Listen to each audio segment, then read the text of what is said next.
Let's talk about the weather, specifically the rain. With the Vengeance of the Skin questline coming to a close, we should be getting a look at what comes next for Hunt Showdown very soon. But the Rotjaw trailer last week left us with a lot of questions. What's this hunter holding? What weapon is this person carrying?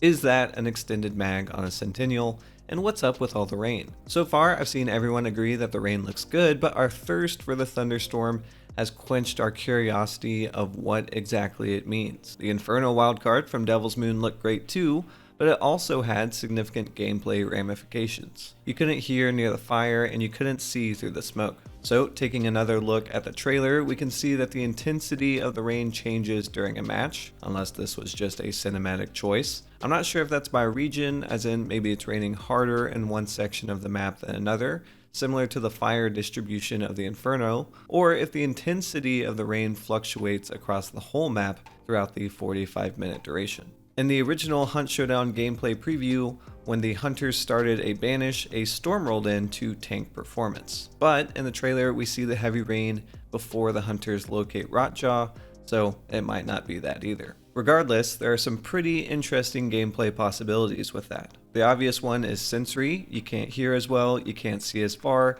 and maybe, if lightning is present, you have moments where gunfire and thunder are indistinguishable, where muzzle flash and lightning look one and the same. And then that raises more questions. How does that affect how well you can hear a hunter crouch walking closer to you? What does the rain sound like inside? Underground? If I'm playing solo sitting in a bush, will the sound of the rain put me to sleep because I do use a noise machine at night and this feels stacked against me? The point is, the rain seems like a simple element, but it can change so much about what we perceive and take for granted gameplay-wise, and judging by the intensity, that might go beyond what the Inferno offered before. Here's another thought. Say you use the rain to sneak up on someone, you successfully get the kill, and then you go to burn them.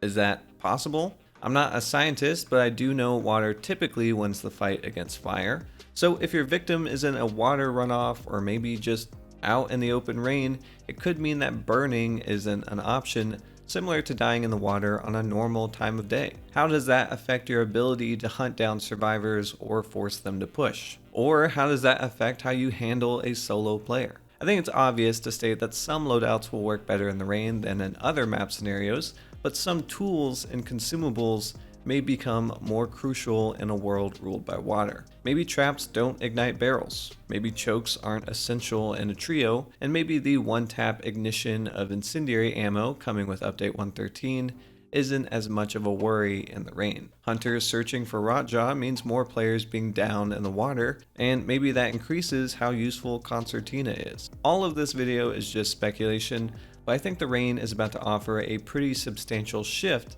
in the way we approach gunfights. Not every gunfight will feel different, but similar to the Inferno, the players that learn to wield the rain to their advantage will certainly have an edge over the competition. Anyway, that's just something I'm thinking about this week. Let me know your thoughts down below. Subscribe if you want coverage of that event, dev stream, or trailer whenever that happens. And until the next video, goodbye.